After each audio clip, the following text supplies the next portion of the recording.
Perugia took the Scudetto again, the final ended in 3 matches again, and once again it felt like there just wasn't enough drama. But if you dig a little deeper, this series was way more interesting than the scoreline suggests. Why couldn't Lube really put up a fight? How did Giannelli play one of the best finals of his career? And why did the MVP go to someone who might not even have been the main hero of this series? Let's break it all down. Well, another championship has come to an end. The Italian SuperLega is over, and just like in Russia, the final series unfortunately finished in 3 matches and didn't really give us any major suspense. In Russia, at least the bronze medal series brought the entertainment, but in Italy this season that whole thing was removed. So now we'll just go through the results of the Scudetto battle fairly quickly. A battle where Perugia, for the 3rd time in their history, came out stronger, as I already said earlier, in 3 matches. And unfortunately everything went pretty much the way I expected in my prediction. Perugia are objectively stronger in almost every area, and if they play their volleyball, Lube have very few chances. Only their magic and their freedom could have created any real intrigue in this matchup. The first match was as textbook as it gets. The Devils showed their volleyball, stayed extremely focused, and that allowed them to get a convincing win. In the second match, Perugia head coach Angelo Lorenzetti already brought Agustin Lochser into the lineup, replacing Seba Sole, who had been targeted heavily by Marco Podreschanin, which was definitely nice to see for the fans, so there's a chance he could help the team in the Champions League Final Four. Yes, because of that they had to do some lineup magic to fit under the foreign player limit, and he brought in the second setter Brian Argilagos instead of Ole Plotnitsky. There was even one rotation where Simone Giannelli went to attack from zone 4, but unfortunately that rally never actually happened.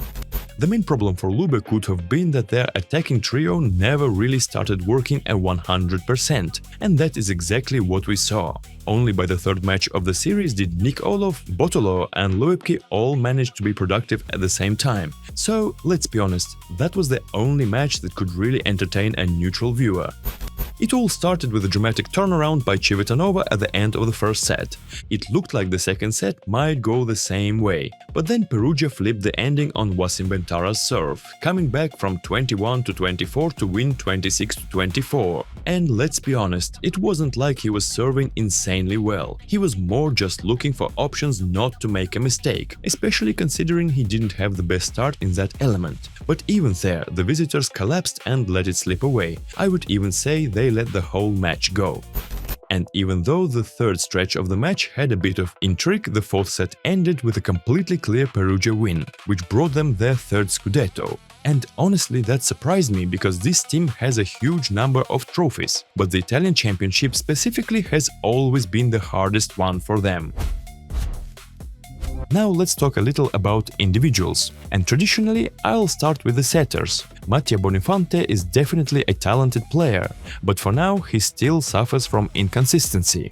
Throughout the whole series I kept asking myself why he was setting the ball so close to the net, especially to Aleksandar Nikolov, because that kind of game doesn't really suit him. But luckily Konstantin Abev was commentating the 3rd match of the series with me, and he translated everything the Italian analysts were saying during the breaks. And it was a revelation for me that Gianpaolo Medei had actually asked Boninfante to set closer to the net, especially after a difficult reception, so the hitters could play off the blocker's hands. So most of my criticism of Mattia is gone, because he was simply doing what his head coach told him to do. And what can we say about Giannelli? In my opinion, Simone played a flawless final series. If we look back at all his previous finals in Italy, including the ones where he won MVP, individually this season was definitely his best. You know, it's much easier to look for flaws than to simply praise a player. And that's exactly why the sections about the players who perform brilliantly are usually the shortest. Otherwise, it would look like I just said nothing, and people could accuse me of underestimating Giannelli's level of influence on the result, but his impact was enormous. And by 2026, you definitely can no longer say that the Italian strength is not in his setting, but only in his all-around game. Now he has proven that his sets are also at an elite level. I will especially miss his connection with Wasim Bentara, which reached some absolutely cosmic heights. I've already praised the opposite more than once, so I won't say too much here either. Sometimes his serve was shaky, but other than that, Bentara had another brilliant final series and absolutely deserved the MVP, just like Giannelli did. And yes, since I remember the setter, his connection with Closer in the third match didn't look completely perfect, but there were at least two reasons for that. The Argentine had been out for a long time because of an injury, which naturally didn't allow them to train regularly and build that connection. And the second reason was that Agustin had to come in urgently instead of Sole after the middle blocker got injured and couldn't continue. Aleksandar clearly wasn't fully ready to enter the match and needed a long time to settle into the game. From positions, I'll switch to the emotional side of things. Psychologically, Civitanova clearly didn't look comfortable. They made some extremely strange mistakes in coverage and defense, where players simply couldn't figure out who was supposed to play this or that ball, which is just unacceptable at the final stage of the season. The head coach himself couldn't decide on the right reception system and, at times, shifted the responsibility onto Balazzo. And here I'm mostly talking about Aleksandar Nikolov, who was sometimes put in reception, but more often removed from it. And by the end of the final, we can already say that this did not turn out to be the perfect strategy.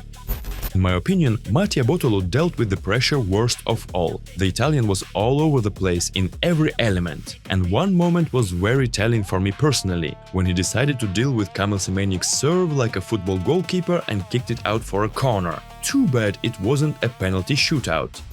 Even Aleksandar Nikolov, who despite his young age already has huge experience behind him and is ready to battle any opponent, didn't look that convincing in some episodes.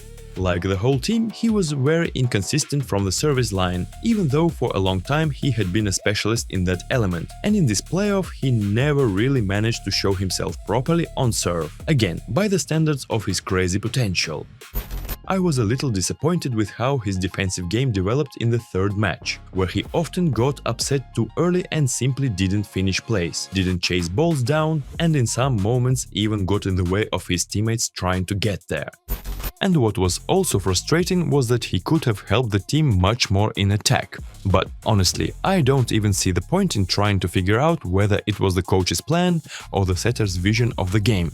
He was used extremely irrationally, especially in Zone 4. Yes, in the breakdown I made a few months ago, I said that he had become more versatile and was now working not only on slow high balls, but had also started actively using faster sets.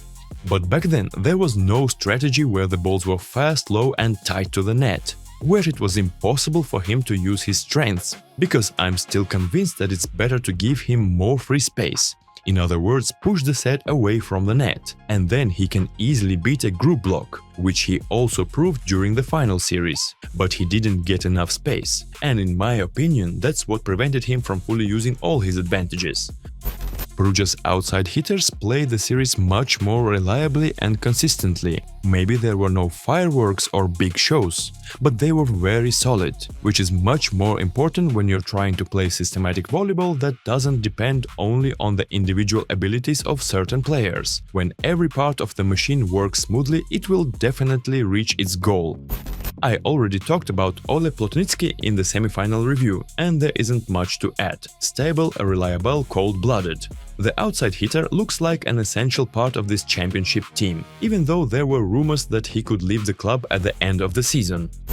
I'd like to talk a little more about Kamil Semeniuk and how he adapted to Perugia. A few years ago he moved to Italy as a superstar from Zaksa, but he never became a superstar for Perugia. And right now he is probably not going to be seen as a 100% starting player for the Polish national team when Nikola Grabic thinks about the roster. But in my opinion, the Polish outside hitter himself has already accepted this role, that he doesn't need to play every match with the label super. He doesn't need to be a superhero, while still achieving super results. And players like that are definitely important in top teams. They just do their job consistently and don't get upset if someone else attracts the cameras. Maybe that kind of approach is exactly what Verona lacked to make the final. But Perugia's outside hitters don't end there. There's also Donovan Javoronok, who regularly came in to serve. And what's even more surprising is that they regularly scored breakpoints on his serve across all 3 matches. That is honestly insane productivity for a player in that kind of role. And even Yuki Ishikawa came in to serve twice in the third match of the final. Yes, both times unsuccessfully, but it's already nice that Yuki is appearing on the court, because many people had almost forgotten the last time they saw him actually playing volleyball. That's a good sign. Fabio Balasso had an excellent final series. I was worried he wouldn't produce something out of this world, but he did. He was reliable both in reception and defense, put up excellent numbers, even though he took on a huge part of the work of delivering the ball to the setter from his outside hitters. There can be no complaints about him at all. He definitely did everything he could. Massimo Colaci didn't produce some kind of spectacular performance, but it was the 41-year-old libero who received the finals MVP award, and for him this became the only award of this kind in his entire club career. Obviously, he was hardly the real favorite for such a prestigious individual title, but it was a symbolic gesture from the organizers in honor of the legendary Italian libero ending his career. And what makes this moment even better is that Massimo immediately said during the ceremony that Wasim absolutely deserved this award and that he really hoped the opposite wasn't upset. What do you think about that gesture from the organizers?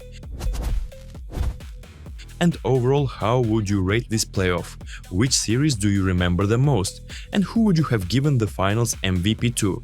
Make sure to share your opinion down below in the comments. As always, I'll be really interested to read it. And with you, as always, was Nick. Love what you do and you will definitely succeed.